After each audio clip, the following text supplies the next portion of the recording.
Thank you for tuning in to R&B Reviews. I'm Rob. Brendan. And today we're going to be talking about Stanley Kubrick's controversial film, A Clockwork Orange, and we're actually shooting this video in the room where we shot our early movie review, so it's great to be back in here, Brendan. Yep.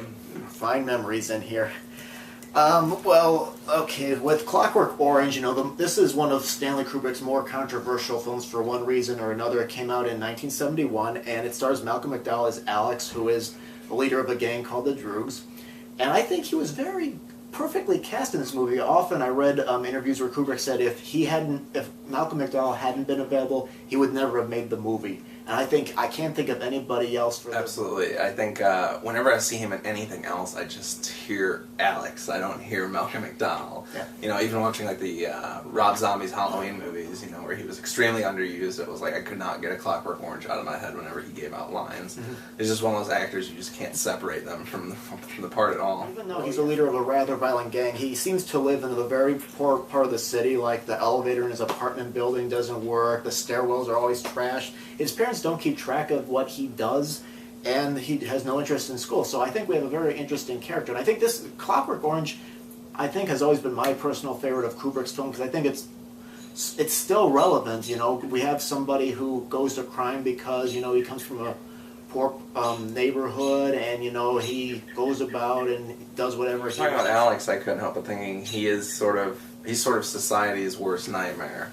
Yeah. Him and his gang are going around, beating up homeless people, fighting with other gangs, brutally raping and assaulting women throughout the movie. I mean, they're very much sort of exactly sort of the boogeymen we picture in our head of criminals. They're sort of it in their society. Mm-hmm.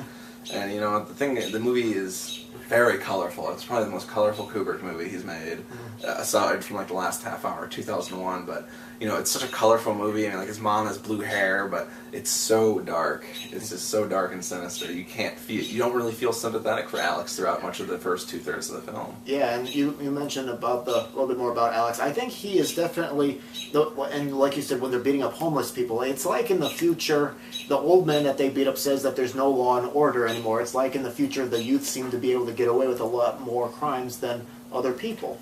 Yeah. And the movie, this is kind of weird. I think this film is more.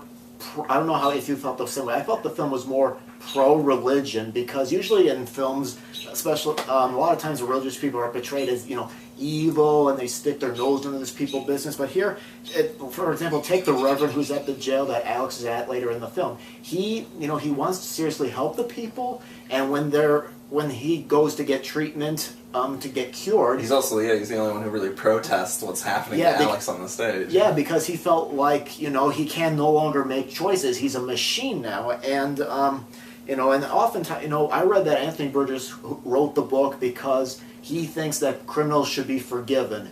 And oftentimes today when somebody on the news says that they forgive the criminal that robbed them or whatever, everyone's like, what? Are you serious? They deserve to go to jail for what they did, or they deserve to get put to death for what they did. They deserve what they get. Why should we forgive them? And it's kind of, some people don't get into that. And this film is definitely more about forgiveness because Burgess's wife was assaulted during World War II during a blackout, and and I guess he was able to go through with that. So I think it's kind of, some people I think perhaps may be a little bit shocked at the theme about forgiving criminals and the pro-religious aspect of the film. I think you can't help but end up feeling sympathetic for Alex by the third act of the movie because he spends much of the second half, sort of the first part of the movie, we get to hang out with him and his criminal lifestyle, but then he gets imprisoned, and you see him go through this experimental government program to cure the criminal reaction, as they called it, and he ends up sort of, all the villains in the movie and all the victims in the movie switch roles by the end of the movie. By the end of the movie, Alex is the victim of the people that he was originally victimizing. It's really interesting how to kind of flip. It shows you the other side of the coin. Yeah, especially when he runs into some of his previous victims, and I can understand that they're not happy to see him, but again, a lot of people, when criminals reform, oftentimes people will remember the stuff that they did, and oftentimes the former criminals can't get jobs, and they get judged for what they did, even though they're not the same person anymore, and oftentimes they'll go back to their life of crime, or in some cases, they end their own life. I've read a lot of news stories where that happened, Which, Alex cannot go back to his life of crime because of the cure the government does to him. You know, it's very much it portrays government, and you know, as you say, it's pro-religion, but I think it also ultimately portrays religion as ineffective, just as ineffective as the government is in the movie. Yeah, you think that the government is more like the villain in the film? By the end of the film, I think that's what it becomes. The government is just as evil as Alex is in the beginning. Yeah, I thought this movie made science more like the villainous. You know, because you know they come up with these experiments to try and cure Alex, and even though it does, you know, it kind of, you know, he's defenseless when he has to stand up for himself because he's now got this in his system where he can't defend himself because of his. You know, science doesn't work in this situation, and you know, they also point out that, you know, general imprisonment doesn't work. I mean, it's proven not to work. You just create career criminals, as you pointed out, when he gets out of prison. You know, he's only got 2 options. What do I do? Go back to crime or don't? But I want to hop back to some of the things Kubrick does in this movie, because pretty much every shot, the framing of every shot, this goes for any Kubrick movie almost, but you could take each frame of those movies and just study it. Oh. It's like, if you don't want to go to film school, just watch Kubrick movies, shot for shot, and you'll probably pick it up after a while. And the music in it, I think, is one of my favorite aspects, is the Wendy Carlos score that sort of takes like the William Tell Overture and lots of Beethoven music and changes it up and gives it this weird electronic synth sound. I mean, I don't know what you felt about, but I think that when I think of Clockwork Orange, I think of the colors and the music and Alex. Yeah, I agree with you. I think of Alex. I don't really think too much about the music. I think more about this, more like the visuals, like especially when he's being forced to watch the violent movies and he's, you know, screaming and he's got the stuff in his eyes. Yeah, to keep his it was a really tough scene just to watch in and of itself, too. Yeah, and earlier in the video you mentioned the rival gangs. You know, that's one of the things I didn't like about the movie. There's a scene where Alex and his gang are fighting a gang in an abandoned casino. It looked like something.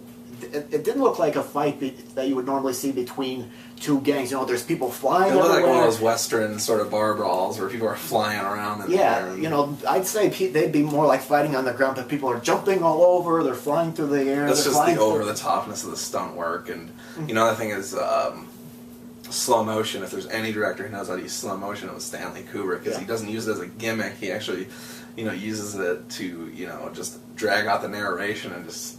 He creates an entirely different scene. One of the most famous ones is, of course, when Alex says to teach his gang a lesson by beating them up all in slow-mo. Yeah. I got a question. There's a scene where Alex is talking to the Reverend, and he says that he wants to go for the treatment because he changed. Did you believe him when Alex said that he feels like he's ready to change, or do you think he was just trying to get an easy way to get out of prison by going with the treatment? I think at that point in it, Alex was actually trying to get out of prison. I think part of what he said was BS, but I think, you know, he was sort of someone at that point was telling half-truths. Yeah. You know, or he wanted to get himself out of the prison system, because you saw he was sort of being, you know, looked at not in a very favorable way by other inmates. You know, he was this young guy in prison, you know, he was a teenager, so of course he didn't want to be there. He would say anything to get out. Yeah, I agree with you. I think, in a way, I think he wanted to change, but maybe he wasn't fully committed to that. He's like, oh, here's an easy way for me to get out. He just wanted to change because of the situation he was in. Yeah. And one more thing I didn't like about the movie, I think in this movie there's a lot of statues and murals of naked people. I think Kubrick overdid it in this movie. After a while, I just got tired of seeing all that. Well, it didn't so much bother me, but if you've seen a certain movie called The Holy Mountain, I don't think... it's a movie that uses quite a lot of visuals, like you're pointing out, and it didn't really bother me in Clockwork Orange. I just took it as the nature of the world they were in. It didn't really bother me. But what I did love was the imagery he throws in there really fast. I mean, it's like there's 3 shots in a row. It's like explosions, fire, a woman being hung in like the 1800s, and Alex is a vampire. It's just like these weird like shots that just follow each other really fast, and I'm not exactly sure what they mean, but. What are you saying? I think I know what they mean. I think he relates to himself as people that did pain to other people. Like there's a scene where he imagines himself whipping Jesus Christ as he's walking with the cross, and he's whipping him. You know, I think what he meant is he likes to inflict pain on other people, and that's who he relates to himself as. He does see himself as a villain and not really anything else. Yeah. I definitely say if people haven't seen Clockwork Orange, to give it a shot. I mean, I'm not sure if it's for everybody. But this is definitely an essential movie, and I think this was one of the most relatable things I can see. I think this is one of the best films ever made. I mean, it's just the artistry behind a Kubrick movie. You can't really deny. I mean, if you think he's overrated or bloated or whatever, you cannot go your whole life without seeing Clockwork Orange.